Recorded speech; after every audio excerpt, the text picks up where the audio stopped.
Cu toții am văzut că unele nade lucrează chiar din primul minut când sunt introduse în apă.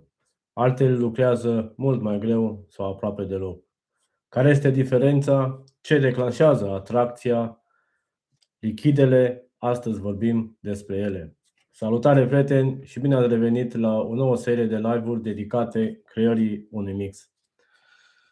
Pentru început, dați-mi voie să vă salut pe toți. Salutare, Adrian, Gicu Pip, Amorfish, Marcel. Mulțumesc pentru donație. Lui, sper să rețină, să pot citi numele. A sărit comentariul. În fine, mulțumesc foarte mult pentru mica donație. Sen sau ceva de genul, sper că am pronunțat bine.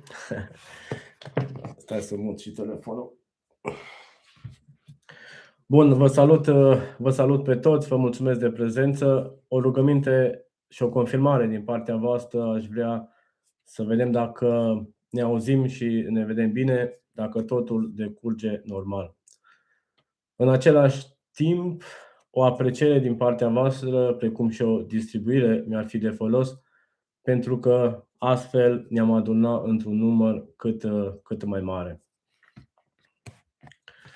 Merge, e bine, super, mă bucur. Da. Până acum am vorbit în mare despre concepția unui mix.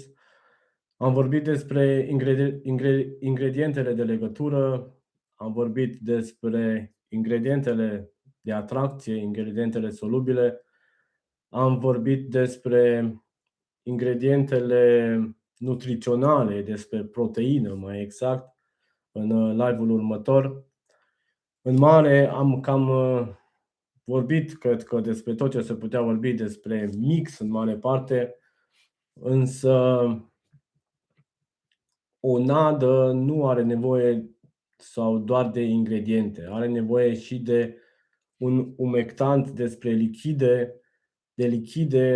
lichide care sunt primele care declanșează, care transmit semnale chimice în apă către pești, care le spun peștilor că undeva se află o sursă de hrană. Aceste lichide oarecum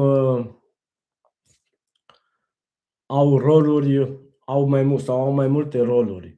Un rol important este acela, pe cum am mai spus și până acum, că transmit primele semnale de hrană în apă, sunt primele care declanșează atracția, dacă vreți, și asta indiferent de nada despre care vorbim, că vorbim despre mix de method feeder, groombite-uri sau boilers-uri.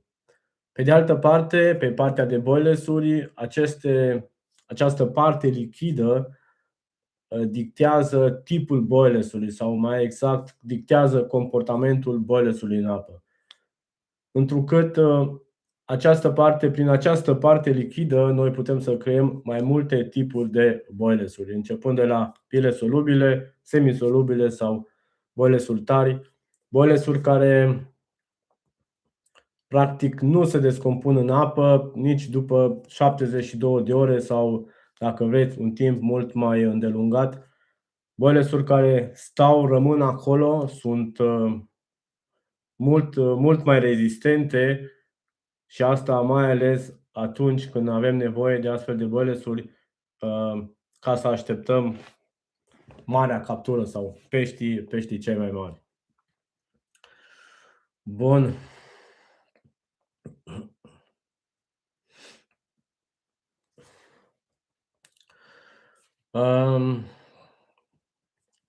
Citeam un comentariu, o să revin mai puțin o să revin puțin mai târziu la el.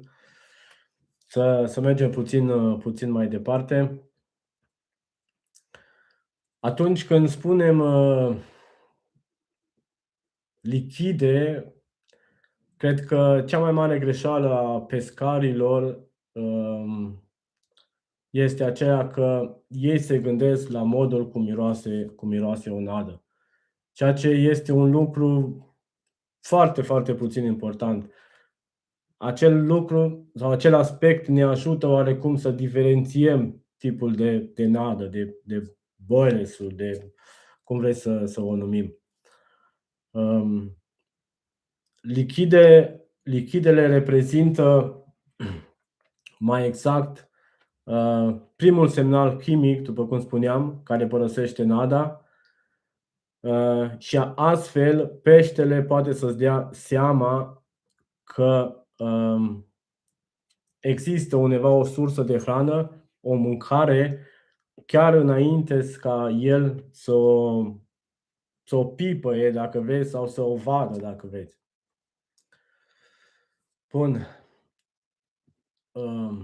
Mai departe, crapul oarecum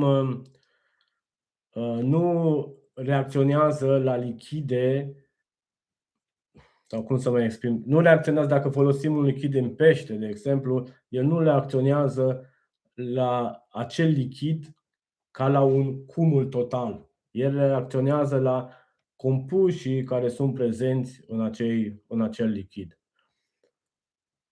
Un astfel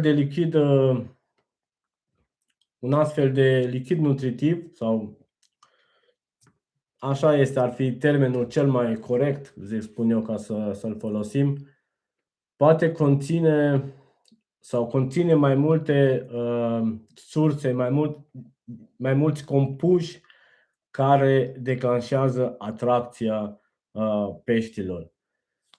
Acest compuși, dacă vorbim despre un lichid hidrolizat, exact cum am vorbit și la partea cu ingredientele de atracție, ingredientele solubile, sunt compuși din aminoacizi, aminoacizii care sunt sursa cea mai importantă, dacă vreți, de declanșare a atracției. Sunt nucleul cel mai important pe care să te bazezi atunci când vrei să creezi o atracție mult mai mare. Pentru că peștii au receptori care percep acești aminoacizi ca surse foarte, foarte importante de hrană. Bun. Un alt aspect sau un alt compuș, aminoacizii, am mai vorbit despre ei, sunt practic molecule mici. Există mai mulți aminoacizi care sunt recunoscuți, dacă vreți, că declanșează atracția la pești: prolină, glicină, alanină, taurina, dacă vreți, deși nu este chiar un aminoacid pur, glicina, am spus-o, aminoacidul glutamic, bineînțeles, vorbeam despre el la ingredientele de atracție, proteinele solubile, că este acel aminoacid care produce sau care oferă acel gust umami. Un alt criteriu sau un alt compus care declanșează această atracție peștilor sunt peptidele scurte. Peptidele care sunt grupuri formate din mai mulți aminoacizi, 2-3 aminoacizi, 2-3 molecule de aminoacizi unite se numesc peptide. Aceste grupuri, bineînțeles, pot fi și mai mari și mai mici. Acest tip de atracție este unul mult mai complex, mult mai bogat, pentru că este o sursă mai complexă, este formată practic din mai multe tipuri de aminoacizi. Apoi mai avem nucleotidele care nu sunt o sursă oarecum directă de atracție, însă precum vorbeam și la drojdie, ele oferă o amplificare a acestor compuși. Dacă vorbim despre peptide sau aminoacizi, ele oarecum amplifică acest semnal. Mergând mai departe, mai avem zaharurile care dau acel gust dulce, cu o solubilitate foarte, foarte bună. Și nu în ultimul rând mai avem acizi organici, acid lactic, acetic, care oarecum sunt acizi obținuți prin fermentație și ei oarecum imită fermentația materiei organice, materie cu care peștii, bineînțeles, se hrănesc. Bun. Sărurile, bineînțeles, și ele oferă o atracție peștilor. Cam asta ar fi în mare ceea ce ar trebui să regăsim în lichidele noastre sau compușii care ne interesează în mare, care ne oferă atracție în aceste lichide sau declanșatorii principali de atracție pe care ar trebui să-i regăsim în lichide. Bun. Hai să revenim la comentarii. Dacă mai aveți voi întrebări la care să vă răspund. Câtă făină de pește trebuie să conțină o nadă să fie considerată nadă pe bază de pește? Sincer să spun, din punctul meu de vedere, și o cantitate de 100 de grame deja este considerată o nadă care are făină de pește. Oarecum, teoria, dacă ar fi să o numim așa, spune că există Burfood și Fish Meal. În ultimul timp se mai vorbește despre Burfish, care ar fi o combinație între Burfood și Fish Meal. Dar atâta timp cât conține făină de pește, din punctul meu de vedere, tot un fish meal este. Deci aici fiecare are propriile lui concluzii. Cu făina de pește poți să te duci cât vrei de mult. Până 500, 600, dacă vrei, ar fi un maxim, ca să zic așa. Și asta pentru ca să mai ai loc și la alte ingrediente care îți oferă atracție, nutriție și atracție, legătură și așa mai departe. Deci, din punctul meu de vedere, și 100 de grame, dacă ai introdus, poți să-l numești tot fish meal. Mai mult de atât, dar să spun despre cantitățile de făinuri de pește, cantități de 25-30 de grame, 50 de grame pe kilogram, eu spun că nu-și au rostul în structura unui mix, pentru că sunt cantități mult prea mici, astfel încât să fie detectate de către pești. Bun, atât cât se poate legabil. Dacă fierbi o parte amidon de porumb cu 3 părți de apă și adaugi acid citric, rezultă SPD, sirop de porumb dulce. Dacă adaugi stai numai puțin să mă gândesc exact, să nu... 3 kg de zahăr, 1350 de ml de apă, 15 grame de acid citric, obții SPD sau sirop de porumb dulce, renumita glucoză, care nu este nimic altceva decât renumita glucoză. Dacă măcinăm peletele Aler Classic, ar mai trebui suplimentat de făină de pește sau ajunge făină de peleți? Făina de pelet și făina de pește sunt două lucruri total diferite. Făina de pește conține compuși mult mai diferiți, mai bogați față de o făină de peleți măcinată, pentru că peleții sunt construiți din, practic, tot ce am vorbit noi acum, sau tot ce am vorbit în aceste live-uri din construcția unui mix, atât, dacă vreți, ingrediente de origine vegetală, probabil să conțină, deși greu nu prea îmi vine să cred, ingrediente de origine lactică și așa mai departe. Și făină de pește, care ar fi într-un procent, vă spun eu, cea mai regăsită în peleți, într-un procent foarte, foarte, foarte mic. Păi și de unde porumb dulce? Porumbul dulce a venit de la faptul că dacă cineva ți-ar spune că îți vinde glucoză și că tu o poți face acasă, cred că nu ar cumpăra nimeni, toată lumea ar face acasă. Așa că ideea a venit în pescuit. Cine a inventat-o, o știu, dar nu vreau să zic. Am inventat-o foarte bine, astfel încât să fie o sursă foarte bună de venit, de făcut bani. Dar acum hai să revenim la partea lichidă, să nu complicăm business-ul cu pescuitul, pentru că, din păcate, pescuitul a devenit un business în ziua de astăzi și nu vreau să intru pe partea asta. Bun.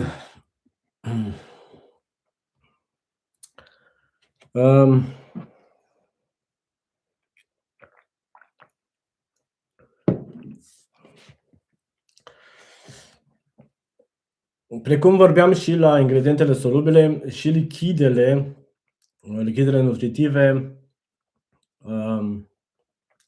au o solubilitate și o difuzie foarte bună. Dacă vorbim despre solubilitate, vorbim despre modul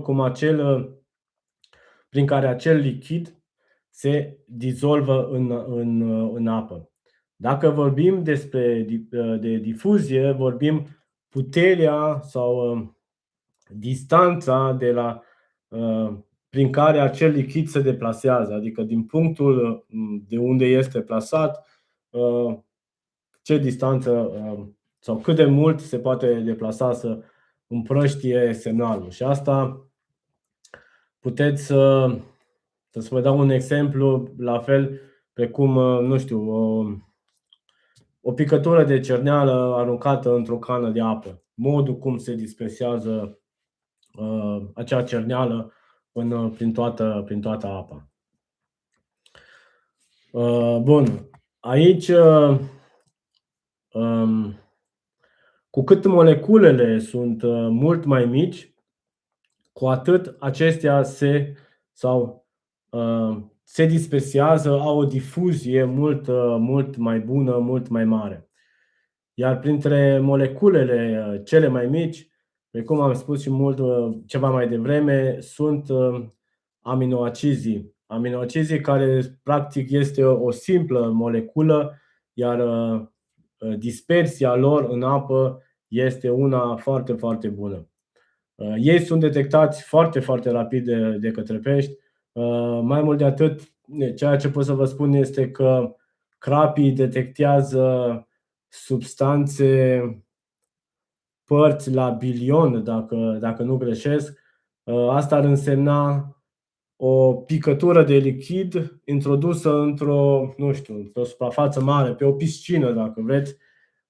Ei bine, crapul poate să detecteze acea picătură de lichid.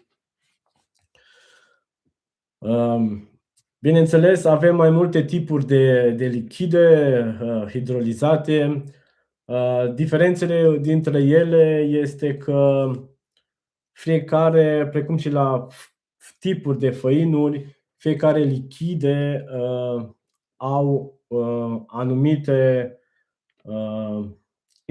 ingrediente aparte ce le specifică, cum ar fi hidrolizatul din lichidele hidrolizate din pește, care au o specificație mult mai aparte, acel miros mult mai intens de pește, care se datorează trimetilaminei. Hidrolizate din ficat predomină printr-un semnal mult mai intens, un gust mult mai umami, mai prezent, și asta se datorează prezenței nucleotidelor din ficat. CSL-ul care nu este un lichid hidrolizat, este un lichid obținut prin fermentație. Cu siguranță un lichid care este cel mai folosit probabil sau cel mai cunoscut de către toți pescarii. Deși este foarte cunoscut, părerea mea nu este una foarte bună despre el, adică da, îți oferă atracție, punct. Adică cam până acolo nu-ți oferă mult mai mult. Și asta pentru că sursa din care el este obținut, adică porumbul, nu are o valoare nutritivă foarte, foarte bună. Pe cum peștele, ficatul sau, dacă vreți, cum ar veni următorul tip de lichide obținute din crustacee, krill, squid, care au profil marin mult mai complex și oarecum este mult mai apropiat de hrana naturală a peștilor. Vorbeam la lichide hidrolizate despre noul meu concept, gând sau idee despre acest complex de atracție, dacă vreți, lichide active biologic. Ce înseamnă asta? Înseamnă în primul rând o hidroliză produsă asupra unui ingredient, pește, ficat sau orice altceva, dacă vreți, iar apoi o fermentație controlată, care astfel transmite semnale foarte, foarte complexe peștilor. Mai exact, ceea ce transmit aceste lichide, în primul rând, aminoacizi și peptide venite din rezultatul hidrolizei, prin descompunere enzimatică, bineînțeles. Și aici trebuie avut mare grijă cu durata de hidroliză și mult mai multe detalii. Iar apoi venit cu o fermentație a acestui lichid, astfel încât prin această fermentație obținem un compuși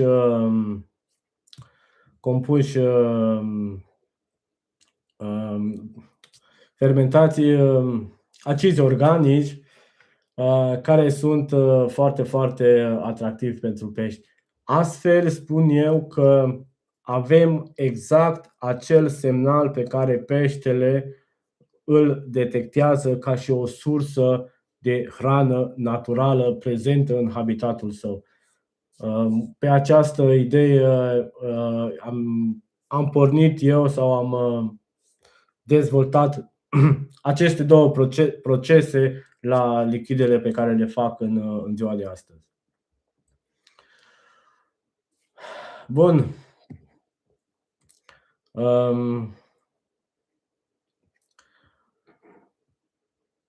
Despre lichidele nutritive, în mare, cam asta, să spunem, aș fi vrut să vă spun. Nu vreau să mă întind foarte mult nici cu vorba, pentru că tot ceea ce vreau să spun în seara asta este destul de mult, destul de complex, să zic, să vorbim și despre modul cum putem crea atât boile solubile, semisolubile și tari, pentru că am mai fost întrebat. Tocmai de aceea, în mare, cam asta ar fi de spus despre lichidele nutritive. Acum să mai revenim la două, trei întrebări.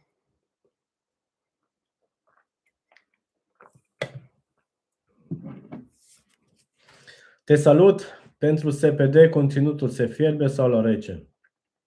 Adică pentru a-ți face siropul de glucoză, renumitul SPD, da, bineînțeles, zahărul cu apa trebuie topite, trebuie fierte, dacă la asta te referi. Îți mulțumesc încă o dată pentru faptul că sacrifici din timpul tău să faci aceste live-uri pentru noi. Eu le găsesc foarte valoroase și aflu informații care îmi sunt foarte folositoare. Mulțumesc foarte mult pentru apreciere. Încerc cât de mult pot să vă ofer informații din ceea ce cunosc, ceea ce știu. Niciodată nu cred că ești perfect sau poți să devii perfect în acest domeniu, pentru că tot timpul apar lucruri noi. Totul este într-o continuă schimbare. Bun, salutare Claudiu. Eu cred că în partea lichidă nu doar hidrolizate se pot folosi, ci și fermentate. Da, exact, bineînțeles.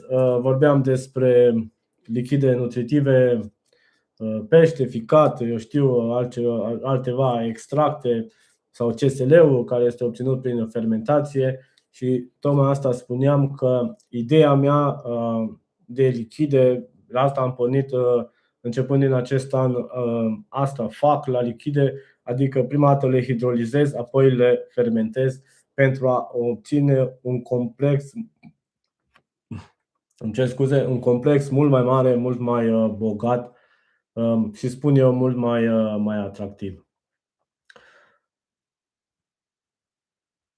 Cam câte grame de sare trebuie pe kilogram de nadă?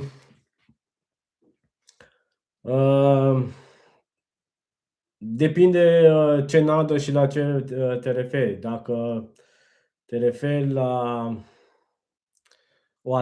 o nadă bazată pe o atracție mărită, adică pentru o nadă, hai să spunem, pentru pescuit de dimineața până seara,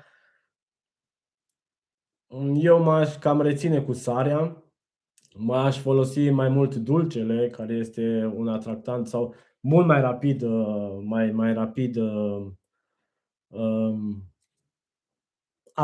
nu apreciat. Putem folosi și apreciat, mult mai rapid acceptat de către pești. Dacă te referi la o nadă pentru un pescuit, pentru o partidă mai lungă, 30-50 de grame de sare, eu îți spun că este suficient. Sarea este un potențiator foarte natural, un potențiator de gust natural foarte bun, un conservant natural foarte bun. Eu o folosesc însă pentru atractivitate mare, pentru, hai să spunem, ciotaniadă, pești mici și așa mai departe, m-aș cam limita în mare cu sarea. O cantitate de 5 grame, 10 grame, cam nu prea îți justifică, deși hai să spunem că nu este un cost mare adus acele nade cu 5 grame, dar nici nu prea se justifică. Am văzut că folosești enzime proteice pentru lichidele nutritive. Ne poți spune de unde le cumperi? Mulțumesc. Da, folosesc enzime proteaze, mai exact, care sunt, sau proteaze, nu neapărat proteaze, în funcție de tipul de hidroliză pe care îl faci. Proteazele descompun proteinele. Există, bineînțeles, și alte amilaze și așa mai departe, care descompun alte substanțe, carbohidrați sau lipaze, grăsimi și așa mai departe. Sursa de pe internet, ca să vă spun, folosiți enzime care au o activitate enzimatică mult mai mare, pentru că este oarecum mult mai ușor ca să descompui o materie primă, un ingredient, dacă vreți. Toată stima, Marius. Salutare, Cristi. Bun. Pe lângă aceste lichide nutritive, mai există și alte lichide stimulative, dacă vreți, care oarecum dau acea senzație sau oarecum sunt menite, sunt făcute ca să sau vin în ajutorul pescarului prin faptul de a stimula oarecum peștele să se hrănească. Despre astfel de lichide chiar am făcut, cred că și anul trecut prin vară, un mic videoclip, ingrediente din bucătărie. Ei bine, aici regăsim sosurile, sosul de pește, sos de soia, dacă vreți. Acestea sunt oarecum stimulente datorită faptului că au un conținut mult mai bogat, un conținut mult mai umami, dacă vreți. Modul de dispersie în apă este unul foarte bun la astfel de lichide și oarecum stimulează mai mult peștii ca să se hrănească, mai mult decât restul lichidelor, adică cele nutritive. Pe de altă parte, regăsim iarăși uleiurile esențiale, care, după cum spuneam și în live-ul trecut, când vorbeam despre condimente, sunt forma lichidă a condimentelor, sunt mult mai concentrate, iar aici ceea ce pot să vă spun, să aveți grijă la dozaj, pentru că câteva picături în plus pot crea repulsie și nu atracție. Mai mult, aceste uleiuri esențiale, precum și restul uleiurilor, pește, eu știu, și așa mai departe, ce le folosim, au nevoie de un emulgator pentru a se îngloba foarte bine în tot mixul. Și asta pentru că uleiul în sine, el nu este solubil în apă, nu se dizolvă în apă, dacă vreți, precum se întâmplă în cazul lichidelor nutritive. Un astfel de emulgator, cei care rulați boilers-uri cu ou în sine este un emulgator foarte bun. Lecitina de floarea soarelui, lecitina de soia este și ea la fel.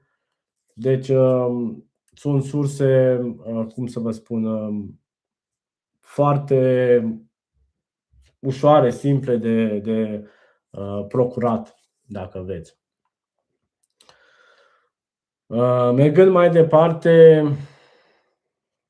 un subiect foarte discutat, mai ales pe la noi, pe grupul membrilor canalului. Da, pe această cale țin să mulțumesc încă o dată tuturor membrilor pentru faptul că sunt alături de acest canal și că susțin acest canal. În același timp, vă invit și pe voi, ceilalți care doriți să vă alăturați acestui grup. Găsiți în descrierea fiecărui videoclip un link. Acolo sunt mai multe tipuri de abonamente. Puteți, bineînțeles, să alegeți tipul de abonament dorit. Fiecare abonament are și beneficiile lui. Și astfel puteți să deveniți membri și să susțineți acest canal. Și începând cu statutul de veteran, mi se pare că sunteți bineveniți și în grupul de WhatsApp. Bun, aromele. Da, ce pot să vă spun despre ele? Eu nu le mai folosesc, nu le folosesc de mult timp. Aici părerile, bineînțeles, sunt împărțite. Unii spun că da, cu aromă, alții spun fără aromă. Pentru atracție cea mai mare, doar atât vreau să spun, să precizez că un mix construit pe bază de lichide nutritive reale, adică aici când vorbesc de lichide nutritive vorbesc despre ceea ce îmi creez eu acasă, lichide hidrolizate, extracte, eu știu, combinate cu diferite tipuri de acizi organici. Eu consider că un astfel de lichid transmite un semnal complex, natural, fără să aibă nevoie de niciun alt, cum să vă zic, să mă înțelegeți, un alt strat aromatic. Adică, sincer să vă spun, pe mine nu mă interesează ca boilersul meu să miroase a squid, a frankfurter, a banană, a căpșună sau orice altceva. Pe mine mă interesează ce transmite acel boiles în apă. Mai mult, las la aprecierea fiecăruia. Nu văd nici un factor negativ că ai folosi o aromă, în același timp nu văd niciun beneficiu dacă ajungi să o folosești. Mai mult de atât,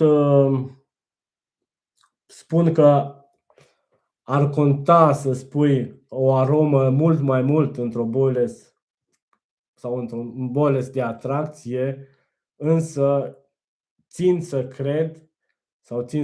cred foarte mult, nu doar că țin să cred, că acea aromă ar fi oarecum sau nu ar fi benefică într-un boiles de cursă lungă, într-un boiles și mai ales într-un boiles creat pentru exemplarele mari. După cum v-am spus, rămâne la alegerea voastră. Sunt persoane care apreciază aromele, altele nu le apreciază deloc. Eu am ajuns să nu le mai folosesc, așa că faceți fiecare după cum credeți. Bun, lichidele. Un alt capitol ar fi uleiurile. Uleiurile care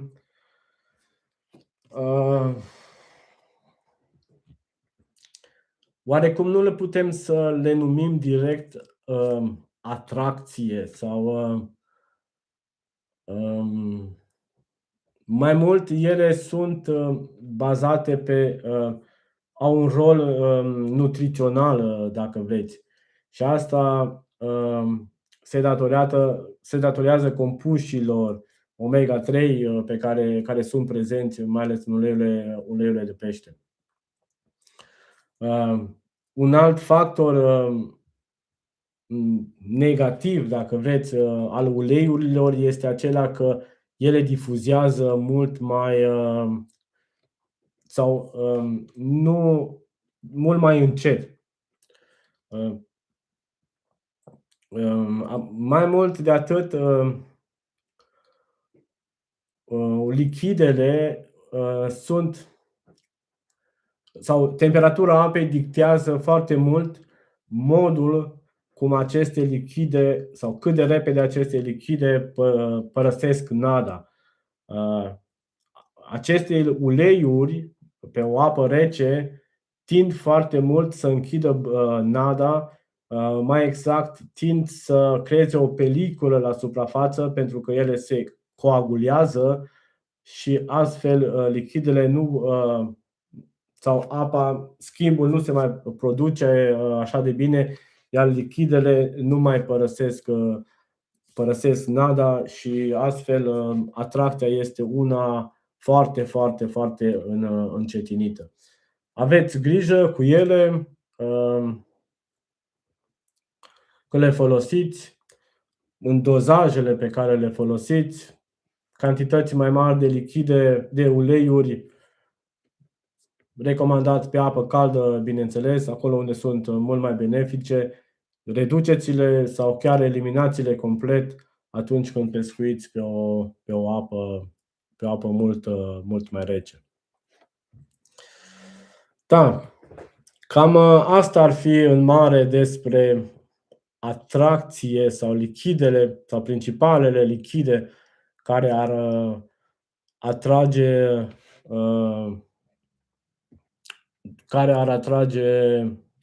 peștii să-i spun spre navă.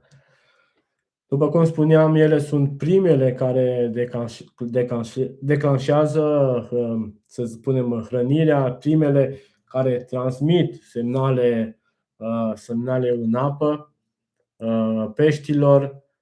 Fiecare are importanța lui, doar că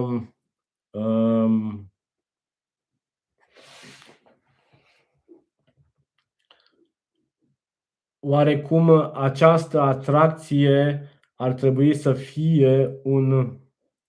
ofere un complex. Spuneam că aminoacizii sunt cea mai ușoară sursă, au molecula cea mai mică, cea mai bună difuzie în apă, cel mai ușor recunoscut de către pești, în timp ce acizii organici sunt cei care transmit semnalul de materie organică fermentată pe care peștii îi regăsesc în habitatul său natural. Tocmai de aceea aceste lichide trebuie să conțină un astfel de complex, spun eu, pentru a oferi o atracție mult mai bună, sau nu știu, cum vreți să o numim. Da, dacă aveți întrebări sau ceva de adăugat legat de anumite aspecte sau despre alte puncte. Da. Spuneam despre partea lichidă că conține cumul de lichide. Ei bine, această parte lichidă oarecum conține și, sau poate să conțină și, cum să vă spun, diferite alte ingrediente, făinuri, dacă vreți, sau ingrediente praf, dacă vreți să le numim așa. Și aici mă refer chiar și există și îndulcitori praf, există și potențiatori de gust, aminoacizi pudră, deci toate aceste ingrediente, sare, dacă vreți, că chiar vorbeam mai devreme, potențiator de gust, sau ca rol de potențiator de gust, toate aceste lichide, toate aceste ingrediente care sunt adăugate în cantități mici, eu unul prefer să le adaug în partea lichidă, și asta pentru a nu descompune, nu știu dacă am formulat chiar bine, pentru a lăsa structura mixului în cantități mult mai bune de calculat, nu știu cum să vă zic, să mă exprim mai bine. Adică decât să adaug 2 grame, nu știu, de un îndulcitor sau de 2 grame de taurină, dacă vreți, în mix, să o calculez în mix, mai bine o calculez în partea lichidă, pentru că mi este mult mai ușor de înglobat în cantitatea mixului sau în cumultul mixului. Bun, înainte despre îndulcitori, că tot vorbeam, îndulcitorii de cele mai multe ori în boilers-uri, dacă vreți, au un rol de a masca gusturile amare, gusturile mult mai rele, nu știu cum să mă exprim altcumva. Și aceste gusturi sunt date de diferite alți compuși chimici, dacă aveți glicerina, care are un gust foarte, foarte amar, anumite chiar și de anumite arome, chiar și de anumite lichide hidrolizate care au un grad foarte, foarte mare de hidroliză, pot da un gust foarte amar.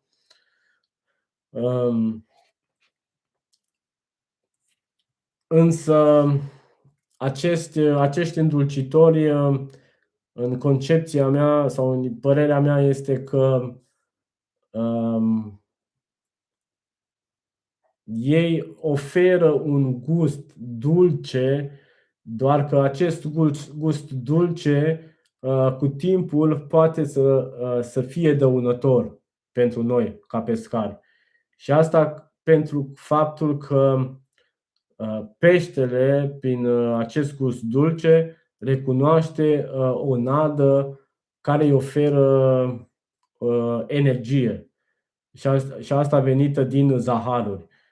Ei bine, un pește mâncând acest gust dulce, această nadă cu gust dulce și nevalorificând energia din această nadă, cu timpul poate să devină o problemă pentru acel boile sau pentru acea nadă.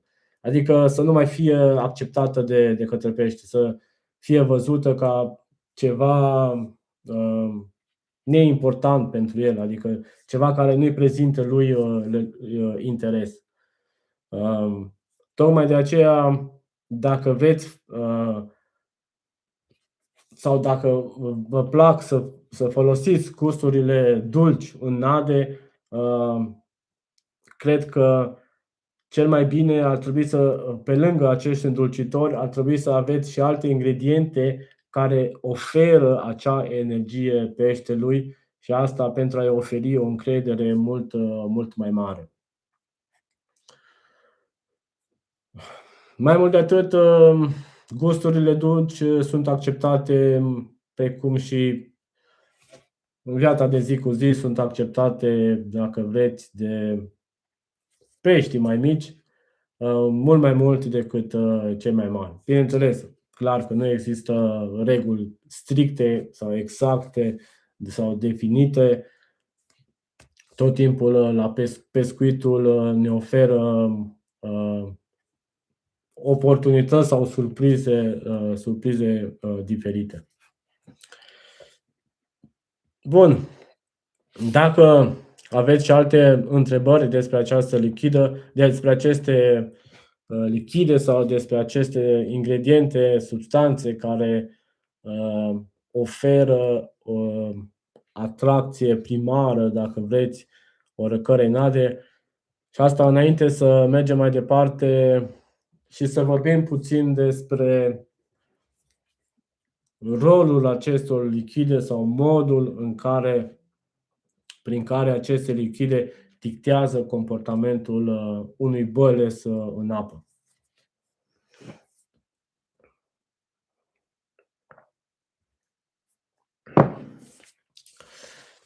Mulțumesc de prezență. Uite, suntem într-un număr destul de bun prezenți pe live. O distribuire a live-ului și o apreciere mi-ar fi de ajutor din partea voastră. Bun, dacă nu sunt întrebări, înseamnă că totul este lămurit, totul este clarificat, este pus punct la punct. Atunci putem să trecem mai departe. Da, vorbeam despre ideea de comportament a boilesului în apă. Ei bine, prin structura lui, un boiles poate să fie solubil, semisolubil sau tare, adică să aibă o dizolvare rapidă, câteva ore, 2-3 ore, să se descompună, să se desfacă, practic nu mai rămâne nimic din el. În același timp, acest timp de descompunere poate fi unul mult mai mare, de aproximativ, bine, în funcție de fiecare de preferințe, 7-8 ore, 12 ore, 24 de ore, sau poate să fie un boiles tare care este mult mai rezistent în apă pe o durată de 72 de ore sau chiar și mai mult. Principiul de bază a creării principiul de bază a creării de bile solubile a fost siropul de porumb. Este practic, sau glucoza, dacă vreți, este baza de unde s-a pornit această idee de bilă solubilă. Și asta pentru că glucoza este un ingredient care leagă foarte, foarte bine tot mixul, tot coca, cum vreți să o numim. Mai mult de atât, glucoza oferă și un gust dulce, bineînțeles, și mai mult de atât este și o sursă de energie oferită peștelui datorită conținutului de zahăr pe care o conține. Practic, glucoză împreună cu apă, aici raportul undeva un 50-50, adică jumătate glucoză, jumătate apă, astfel se obțin boilesurile sau bilele solubile. Și aici în contextul în care ele nu se fierb, adică se lasă doar la uscat. Apoi avem sau pe cealaltă parte, după avem bilele semisolubile. Acestea sunt oarecum, pentru crearea acestor boilesuri semisolubile avem nevoie de un liant mult mai puternic precum este glucoza. Iar aici oul sau pudra de ou este un ingredient care prin fierbere se coagulează și face boilesul mult mai rezistent. Hai să luăm pe partea de ou, dacă vezi, pentru cei care folosiți ou. De obicei, în funcție de cantitatea, sau de obicei, 1 kg de mix, să spunem că ia aproximativ 8 ouă. Cu aceste 8 ouă, pe lângă restul ingredientelor lichide pe care le avem, ingrediente de atracție pe care le spuneam mai sus, adică uleiuri esențiale, lichide nutritive, hidrolizate și așa mai departe, cumuluri de lichide, prin fierbere obținem boilesuri tari. Dacă noi, în schimb, reducem această cantitate de ou, de la 8 ouă o să reducem la, nu știu, hai să dăm un exemplu, 4 ouă și fierbem aceste boilesuri, aceste ouă sau capacitatea ouălor de a coagula, de a lega întreaga compoziție, nu mai este una atât de mare și astfel bilele o să fie la atingere tari, însă în timp ele o să se desfacă și o să devină oarecum semisolubile, adică cu o dizolvare mult mai pe o perioadă mult mai mare de timp.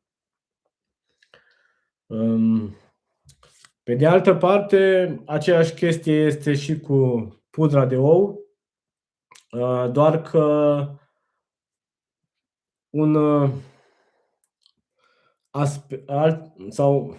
un aspect pe care îl țin să-l precizez pentru cei care folosiți pudră de ou, nu mai ai nevoie de sirop de glucoză pentru a face bile solubile. Practic, eu folosesc aceeași cantitate de pudră de ou atât pentru boilesuri tari cât și pentru bilele solubile. Singura diferență, pe cum ați putut vedea și în videoclipuri prezentate pe canal, este că pe unele le lăs doar la uscat, cele solubile, iar pe cele care vreau să fie tari le fierb. Precum și la ouă, exact și la pudra de ou, dacă reducem din această cantitate de pudră de ou și fierbem boilesurile, ele o să aibă o solubilitate mult mai mare. Practic, dacă le lăsăm la uscat probabil în 2-3 ore, în funcție de temperatura apei, care dictează cel mai mult gradul de solubilitate. Ele o să fie dizolvate, descompuse, iar dacă o să adăugăm, nu știu, un 50 de grame de pudră de ou, ele o să aibă un timp de dizolvare de aproximativ 7-8 ore, să spunem. Uneori, pentru aceste bile semisolubile, eu prefer să mai adaug și o doză de glucoză, și asta datorită faptului că prefer ca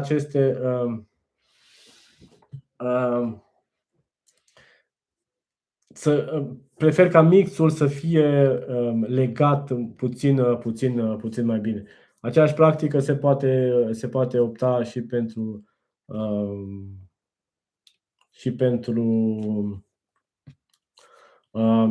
cei care folosiți ouă. Da, cam asta este oarecum în mare partea despre bile semisolubile, solubile și tari, sau modul cum poți să creezi aceste tipuri de bile, de boilesuri. Bilele solubile, bineînțeles, oferă atracția cea mai mare pentru că se desfac cel mai repede în apă, însă au un dezavantaj, și acela faptului că trebuie tot timpul să fii cu mâna pe cobră. Din oră în oră tu trebuie să întreții patul de nadă, pentru că odată ce bila aia este dizolvată, practic tu nu mai ai acolo nimic, nu mai ai atracție, nimic altceva. Și tot timpul trebuie să întreții patul de nadă. Pe când bilele semisolubile, un timp de dizolvare sau atracția este puțin mai mică față de la solubile, însă nu mai trebuie să întreții patul de nadă chiar atât de repede.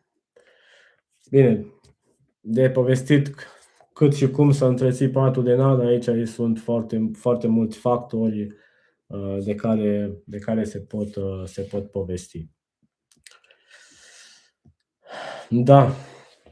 Bun, hai să mai revenim la câteva comentarii. Deci există lapte de porumb natural sau numai glucoză? Și dacă da, unde putem cumpăra sau cum să ne facem? Da, există sirop de porumb, se numește, însă ceea ce regăsiți în magazinele de pescuit este glucoză. Asta este baza, pentru că costul siropului de porumb este unul mult mai mare.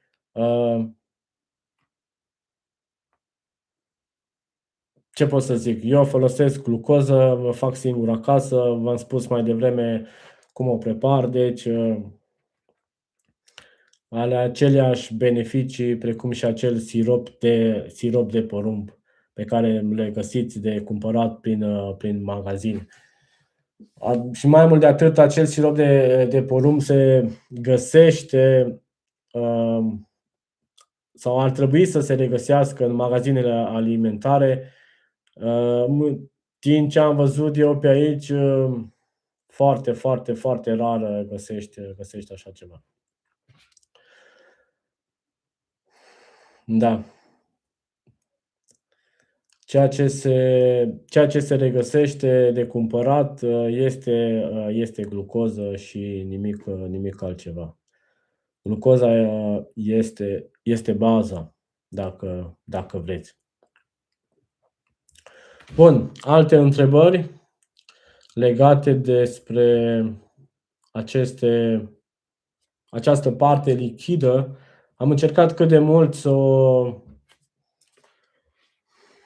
o dezbat, să ajung la fiecare punct, fiecare capitol, să vorbesc puțin despre ele.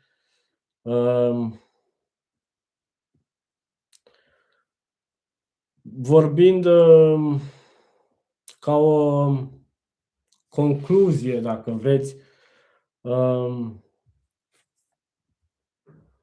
sau ca un cumul despre toate aceste ingrediente pe care le-am enumerat până acum.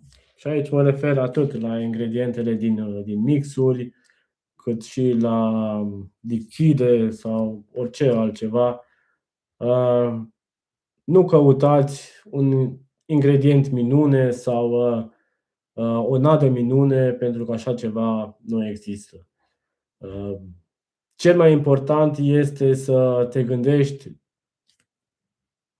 la stilul tău de pescuit sau ce vrei tu de la partidele tale de pescuit să-ți aducă. Vrei trăsături multe, te interesează să prinzi pești, indiferent de talie, te interesează atât pești mici, eu știu, sau te interesează și carași, plătici, te interesează mai mult pești mari, te interesează trofeele, ești în căutare doar de pești mari și așa mai departe. Eu cred că de aici trebuie să pornească totul. Și asta pentru că, după cum v-am spus, ingrediente minune nu există. Să nu credeți că dacă folosesc betaină, gata, este cea mai bună nadă. Dacă folosesc un lichid hidrolizat, este cea mai bună nadă. Dacă folosesc squid, este cea mai bună nadă și așa mai departe. Dacă folosesc trimetilamină sau dacă folosesc taurină, aminoacizi, am obținut totul. Nu. Este ceva total greșit. Nada trebuie să creeze un complex de stimuli. Și mai mult trebuie să creeze un complex de stimul pentru stilul tău de pescuit.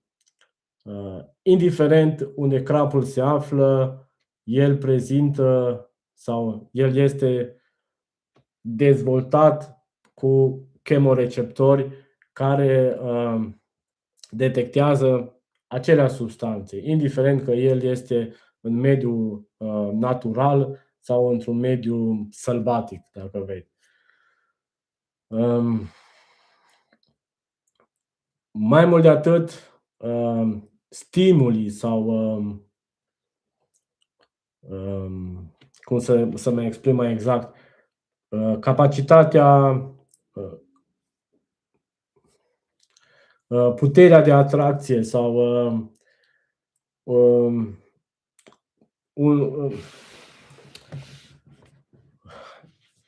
până la urmă stimulii pe care îi transmite în apă sau această nadă pot să fie interceptați diferiți în funcție, de exemplu, de talia peștilor. O concentrație foarte mare, de exemplu, de aminoacizi poate să fie interceptată de către peștii mici ca o sursă de hrană. În schimb, o concentrație mult mai mare de aminoacizi poate să fie percepută de către peștii mari, de către trofee, ca ceva stresant și faptul ăsta poate să îi respingă decât să îi atragă. Și asta este doar un mic exemplu de care am dat cu aminoacizii. Acest exemplu poate continua cu arome, cu lichide hidrolizate, cu atracție, cu orice dacă vreți. Cu cât atracția este mai mare, cu atât acea nadă este mult mai bună în partide scurte. Cu cât atracția este mult mai mică, cu atât acea nadă este mult mai bună pentru partide lungi. Pentru partidele lungi, dacă vreți, este suficient doar să rulezi un boilez doar cu ou, fără nimic altceva în partea lichidă. Mixul este cel care face să vină peștele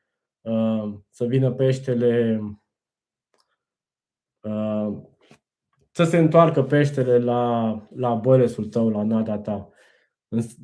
Dar dacă folosim acel boilez pentru o partidă scurtă, o să observăm că în momentul când acel boilez o să înceapă să dea randament, se activează, cum se spune, noi trebuie să plecăm acasă, pentru că partida noastră s-a terminat. E practic tot timpul, cel mai bine este să te gândești de ce nadă ai tu nevoie și pentru ce vei tu să o folosești. Nu vă bazați în tot felul de ingrediente care apar pe piață de la o zi la alta, pentru că multe sunt făcute sau și pe acest criteriu și pe această parte de ingrediente, cred că am mai spus-o în live-uri, cei care ne vând ingredientele încearcă oarecum sau de cele mai multe ori încearcă să ne facă să cumpărăm acel ingredient crezând că este ingredientul în minune, pe când așa ceva, bineînțeles, nu există. Odată ce ți-ai construit propria ta nadă, care îți aduce rezultate, de acolo lucrurile sunt mult, mult mai simple. Și rezultatele sunt mult, mult mai bune. De acolo, ceea ce trebuie să faci mai departe este să te axezi pe pescuit, pe stilul de pescuit, pe prezentarea monturii în apă, pe localizare, pe întreținerea unui pat de nadă, lucruri care sunt extrem, extrem de importante sau la fel de importante precum este și nada, dacă vreți. Într-o ecuație, dintr-o partidă de pescuit, nada, eu spun că reprezintă, hai să spun, un 50-60%. Restul, toate sunt date de celelalte criterii, dacă vreți. Adică modul în care tu pescuiești, cum îți construiești partida de pescuit, cum îți întreții un pat de nadă, cum găsești zonele fierbinți de pe zona pe unde pescuiești, cum să prezintă montura în apă și așa mai departe. Bun.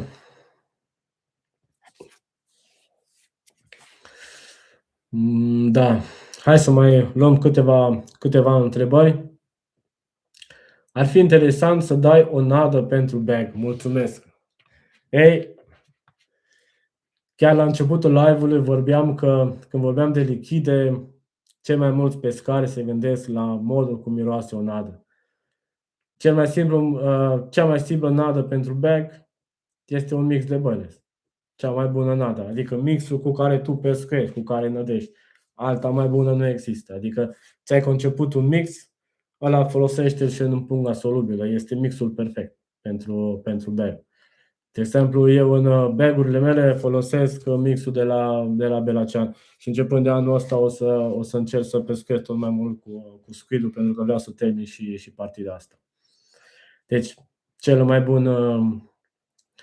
mai bun mix este mixul cu care tu pescuiești. Mai mult de atât, pentru partide de pescuit, aici, nu mă refer la partide de 24 de ore, pentru că acolo, pe partide de 24 de ore, vorbim despre momeala de la cârlig, este important să ai o momeală mult, mult mai ușoară. Și aici, indiferent de modul cum se hrănesc peștii, pentru că o momeală mult mai ușoară îți poate aduce mult mai rapid trăsături, pentru că este absorbită mult mai ușor de către pești. Dar dacă vorbim de la partide de 24, 48, 72, 96 de ore, cea mai bună momeală nu se află în borcanele frumos mirositoare, parfumate și așa mai departe, se află exact acolo în găleata ta, în punga ta, exact bolesurile cu care tu le dai în apă. Sunt cele mai bune momeri pe care le poți folosi la cârlig. Și asta pentru că peștele cu timpul regăsește în boilesul tău un cumul de factori, un cumul de nutrienți cu care el se hrănește. Mai mult de atât, prin aceasta, acel boiles îi oferă lui o încredere deplină că ceea ce consumă este ceea ce el are nevoie. Și astfel el asta o să caute tot timpul, acel boiles pe care tu îl dai în apă, nu toate papanelele și toate floricelele pe care le regăsim în cutiile frumos mirositoare și colorate și așa mai departe. Asta este o idee fundamentală atunci când te duci la pescuit. Bineînțeles că există momente în care peștele se hrănește mai apatic. Asta poate să se întâmple chiar și într-o partidă de 48 de ore, însă și atunci un boiles mult mai ușor, cu granule de plută, cu mix de popa, cum vreți, o să-ți ofere prezentarea sau o să-ți ofere trăsătura mult așteptată. Chiar asta s-a întâmplat anul trecut în toamnă, în partida din octombrie, unde peștele, am avut o partidă de 4 zile, peștele a fost foarte, foarte apatic, după o răcire foarte accentuată a vremii și un concurs care a avut loc pe baltă înainte de pescuit. Peștele, practic, bila de 20, nicio șansă. Am avut câteva solubile la noi care ne-a dat rezultatele la început de partidă, undeva un 5 kg, însă le-am epuizat. Și rezultatul a venit pe o bilă, pe o critică 16-20. Critica de 16 a venit cu trăsături mult mai multe, critica de 20 trăsături ceva mai puține, dar pești mai mari. Trăsătură care a venit și peștele de 22 de kilograme sau cât, nu știu cât a avut peștele prins de mari. Deci, cu alte cuvinte, eu în partidele mele de pescuit nu folosesc altceva, nu folosesc nici pop-up-uri, nici singurele boilesuri pe care le folosesc sunt bilele pe care le dau în apă și bilele mai ușoare cu granule de plută. La fel se întâmplă și cu bag-urile, că de aici am pornit. Ceea ce folosesc în bag-uri, câteodată mai folosesc bile sparte, dar de cele mai multe ori folosesc un mix de micropelete de la Coppens pe care le umplu sau în care introduc mix de boilers care are cea mai bună atracție, pentru că conține diferite ingrediente care oarecum stimulează peștii sau oferă atracție peștilor pe care noi ne-o dorim. Da. Bun. Ce pot să mai spun?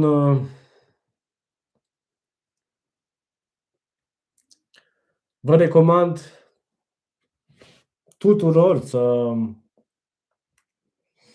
să vă creați nadele acasă, că este vorba de groombite, că este vorba de mixul de method feeder, că este vorba de boilesuri. Dacă vreți chiar și pelete, puteți să creați acasă.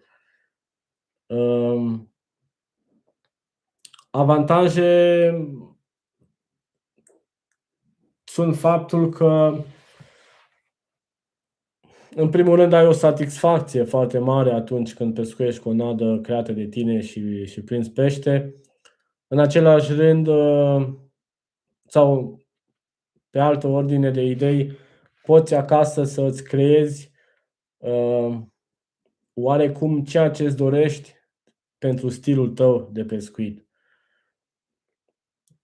Și aici mă refer în special la boilers-uri, chiar și la groombite și la mixul de method feeder.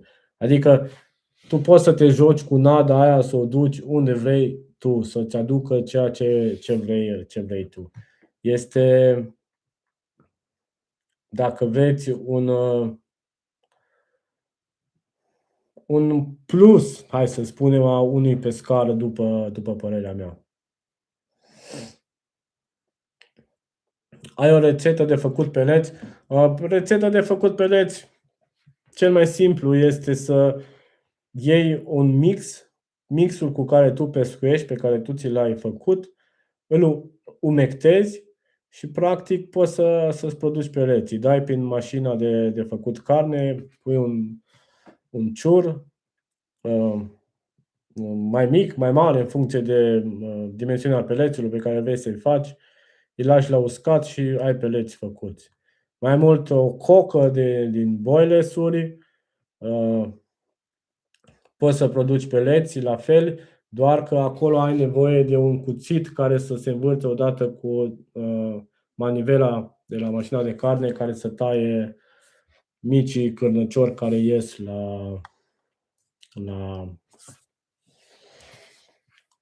care ies pe ciur, să zic. Nu există un mix expres sau un mix gata, asta este rețeta pentru peleți. La fel cum sunt și rețetele de grumbați, rețete de nadă, fiecare după preferințe, după modul cum gândește și așa mai departe. Da. Bun. Păi dacă nu mai sunt și alte întrebări, sper că m-am făcut înțeles cu partea lichidă. Sper că per ansamblu am dezbătut și am făcut oarecum să se înțeleagă destul de bine tot acest complex de creare a unui mix sau a unui concept de nadă. Vă doresc tuturor un an nou plin de capturi, să zic, pentru că sezonul pentru mulți a început deja, pentru alții încă nu. Și eu mai am de așteptat. Ar mai fi un live de vorbit, o să încerc să-l mai dezbat, însă în următoarele 2 duminici nu o să pot să țin live-ul. Cu prima ocazie o să mai vorbim, sau dacă nu, o să vorbim într-o zi la rulat, pentru că o să urmeze și pentru noi. Adică nu, trebuie să rulăm boilers-ul, probabil o să fac un live și de la rulatul boilers-urilor, pentru că nu am mai făcut de mult timp.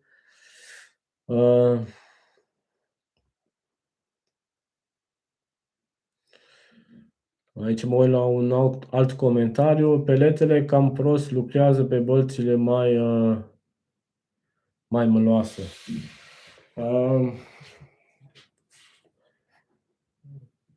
Pe bălțile mai măloase nu poți să spui că lucrează nicio nadă foarte, foarte bună.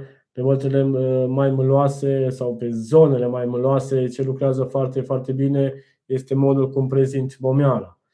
V-am mai arătat, cred că în videoclipurile de la partide de pescuit, stopul făcut pe fir contează foarte, foarte mult, pentru că reduce din șocul sau din viteza cu care montura intră în apă și astfel prezentarea poate fi mult mai bună.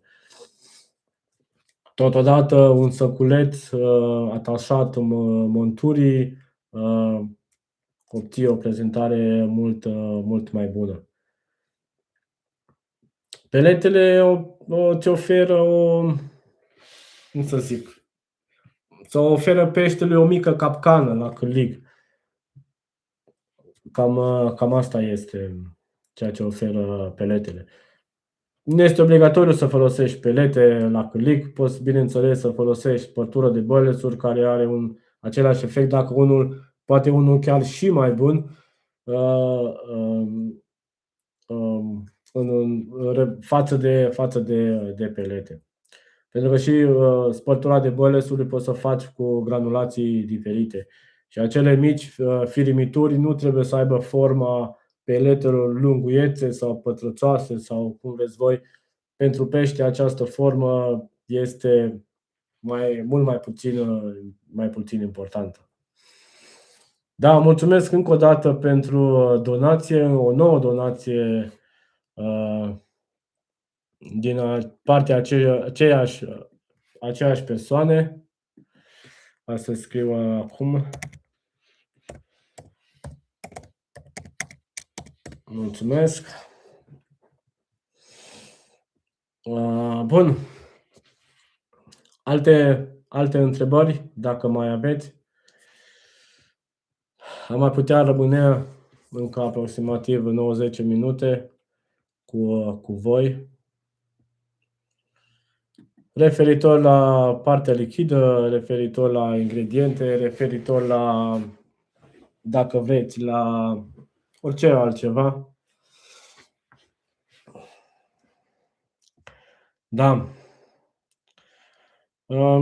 Ce am mai putea să spun, sincer, legat de nade și momeli, îmi pare foarte rău pentru direcția în care se îndreaptă aceste nade și momeli în ziua de astăzi, și aici mă refer la faptul că pe piață există tot mai multe nade mult mai mirositoare, mai colorate, mai strălucitoare, care pentru pește nu au niciun interes, nu au nicio importanță.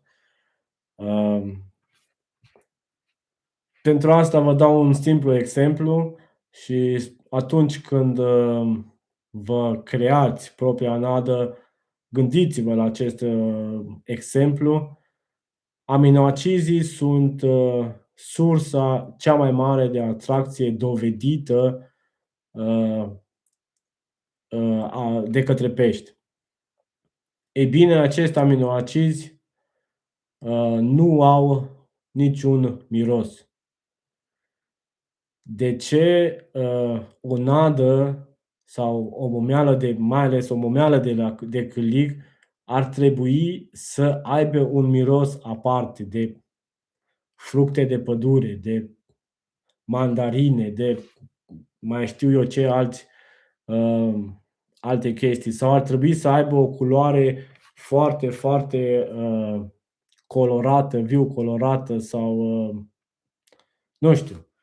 Găsiți voi alte termeni de comparație. Adică când ceva dovedit prin teste că oferă cea mai mare atracție față de pești, nu are nici culoare, nu are nici miros, este o moleculă mică care are o difuzie foarte, foarte bună în apă, tu vrei să folosești cu totul și cu totul altceva, ca să trezești interesul peștilor. Gândiți-vă la acest aspect și analizați-l. Încercați, faceți teste și vedeți cum obțineți rezultatele cele mai bune dacă vreți. Da, 100% corect. Mulțumesc pentru susținere, să zic. Mai mult de atât, da, nu-mi place să folosesc acest tip de nade. Sincer să vă spun, pop-up-urile, culorile pot prezenta uneori interes din partea peștilor, însă aici, dacă vorbim despre peștii de talie mai mică. Dacă vorbim de pești de talie mai mare, este greu să faci selecție doar selecție folosind pop-up-uri. Tocmai de aceea am renunțat practic la ele, pentru că cele mai multe partide ale mele de pescuit țin să ajung la peștii mai mari al unui lac. Și aici nu mă refer numai la trofee de peste 20 de kilograme, în funcție de lacul de unde pescuiesc. Bun, o altă întrebare. Ce părere ai de sarea în nade? Mai vorbeam pe live, am mai vorbit în seara asta despre sare. Sarea este un potențiator natural, un potențiator de gust foarte bun, un conservant natural foarte bun. Este bine să o folosim, însă dacă ne ducem spre pești mici, eu m-aș duce mai mult pe partea de dulce decât pe partea de sărat. O cantitate de sare de 2-3 grame, 5 grame de sare este nesemnificativă într-o nadă. Undeva un 30-50 de grame poți să spui că este cât de cât benefică. Da, este bun, o folosesc și eu, sarea. Și ca să vă dau încă un pont, pentru că acum ați rămas mai puțin, hai să vi-l dau doar vouă. Sarea de Himalaya este una dintre cele mai bune săruri pe care le poți folosi.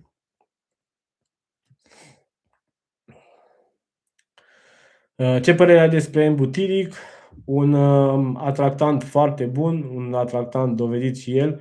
Este un acid organic, am mai vorbit despre el de nenumărate ori.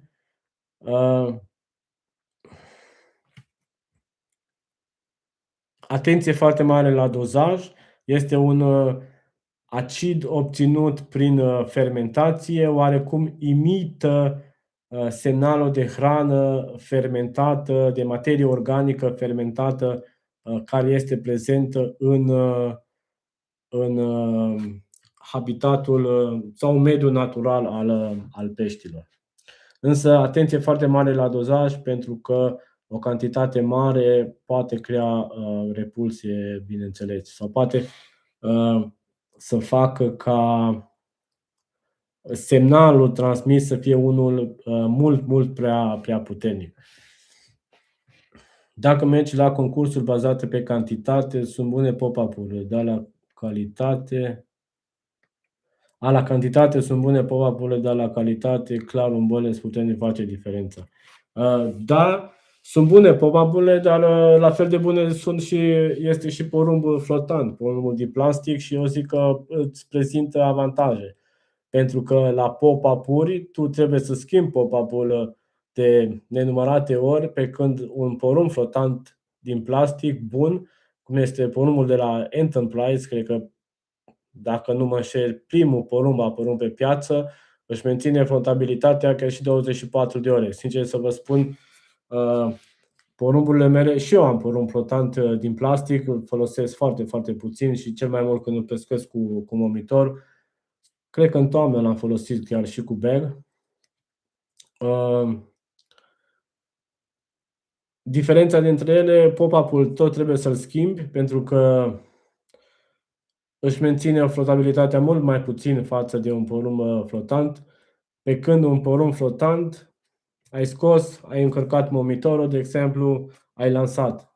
Ai scos afară cu pește, ai încărcat momitorul, ai lansat. Nu mai ai probleme de schimbat moneda de la click.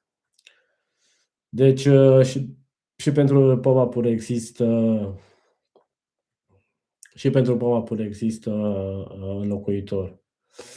Da, tot ce înseamnă flotant, pop-up, waftă, porumb flotant, mă refer la toată gama. Da, aici acum, da, este cu totul altceva, bineînțeles. Bun. Hai să vedem o ultimă întrebare, dacă mai aveți, pentru seara asta. Dacă nu, o mai aștept încă câteva secunde, o întrebare rapidă. Dacă nu, atunci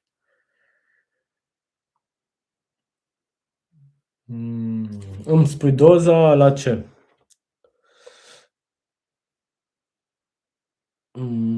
Trebuie să vă despre embutiric, doză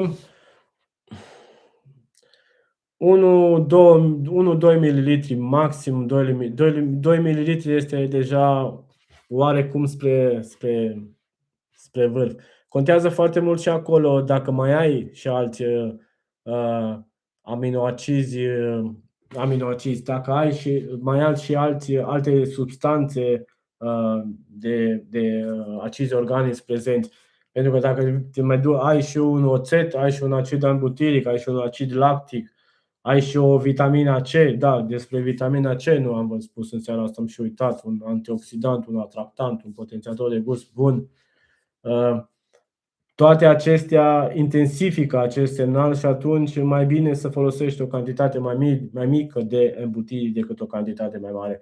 Tot timpul uitați-vă nu doar la specificația dozajului la unui ingredient, uitați-vă și ce alte tipuri de ingrediente sau din aceeași categorie aveți în nadă sau în rețetă, pe concept. Pentru că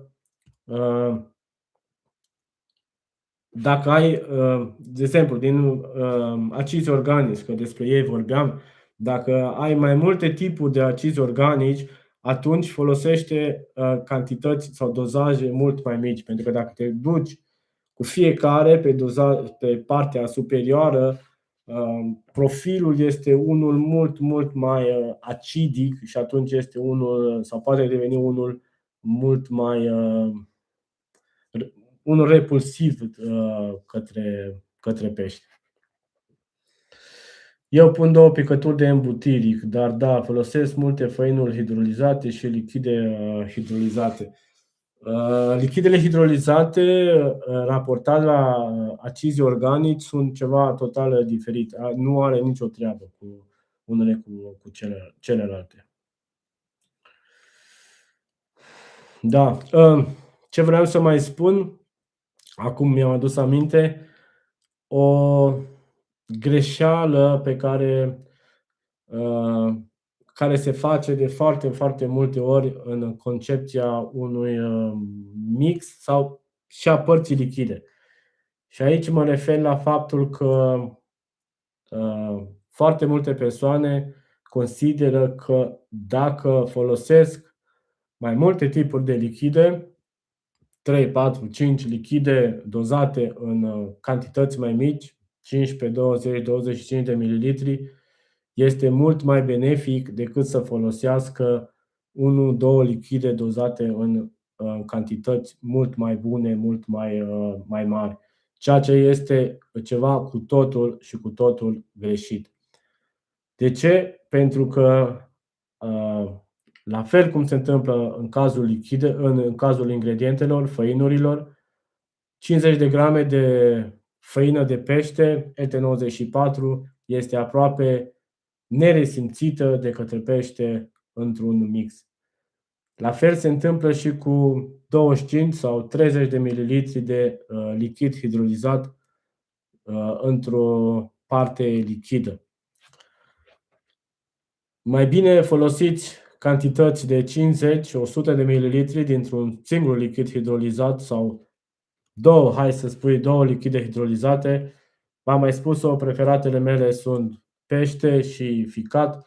Pește pentru că te duce spre un profil marin, dacă vreți, un miros de pește, vorbeam despre trimetilamină, iar ficat pentru că vine cu un gust mult mai bogat,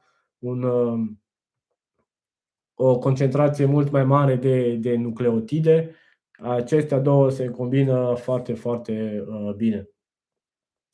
Este suficient pentru a oferi stimulii necesari de atracție a peștelui.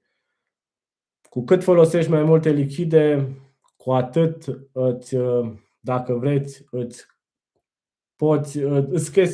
în primul rând îți crești prețurile tale, adică tu trebuie să plătești mult mai mult din buzunar ca să reușești să-ți rulezi 1 kg de boilesuri. Nu neapărat că costul acelui boiles ar fi, costul total al unui kilogram de boiles ar fi mai mare, însă tu ai nevoie de o sumă mult mai mare de bani pe care trebuie să o scoți din buzunar pentru a cumpăra toate ingredientele de care ai nevoie. Tocmai de aceea folosiți 1-2 lichide este suficient într-o nadă pentru a oferi atracția necesară unei partide de pescuit. Bun.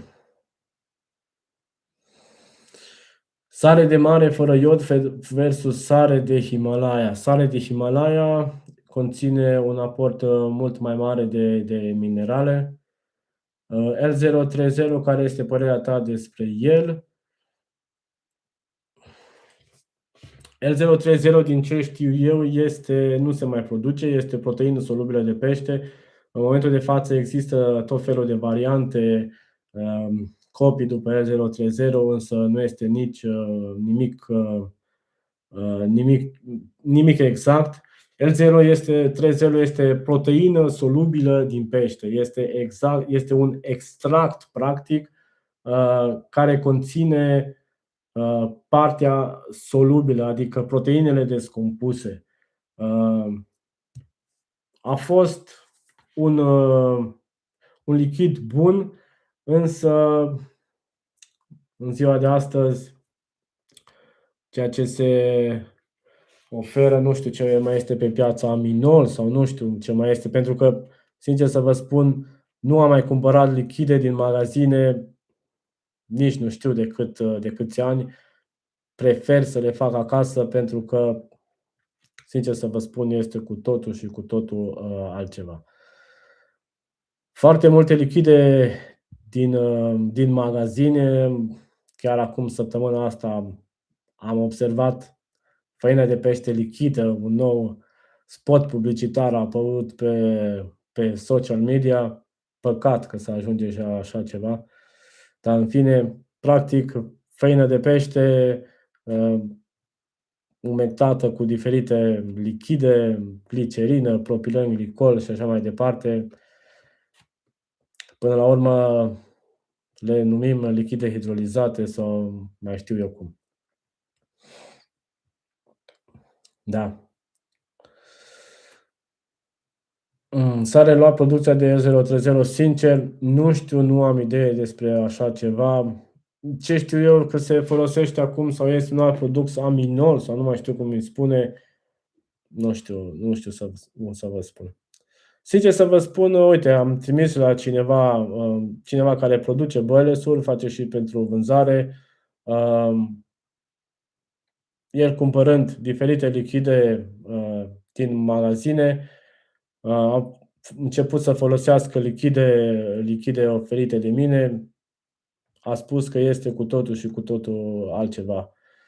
Eu, sincer să vă spun, nu doar din ceea ce fac eu, doar că din lichidele pe care le-am prezentat pe canal, rețetele care sunt disponibile tuturor, din feedback-urile primite de la pescari, nu a fost unul negativ, toate au fost pozitive. Toată lumea a avut rezultate mult mai bune la pescuit.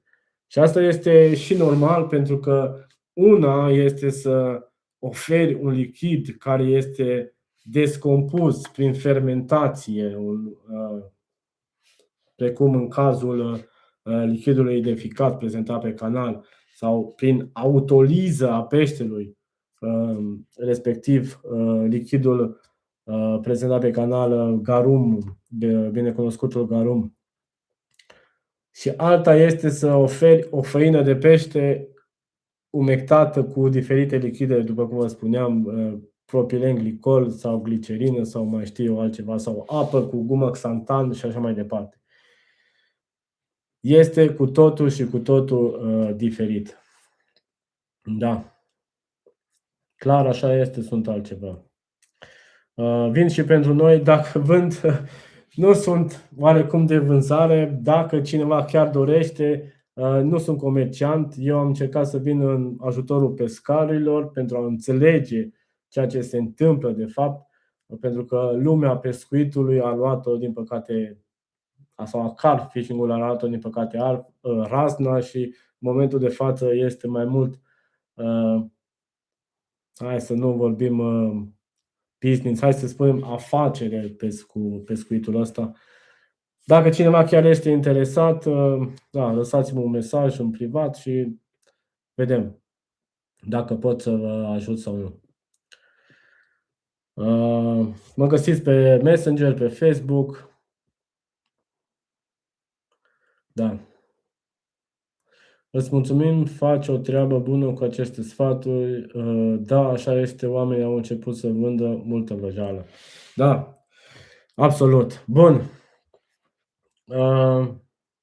Ce pot să vă spun? Vă mulțumesc tuturor că ați rămas alături de mine până târziu noapte, chiar dacă aici în Germania este puțin înainte de 10.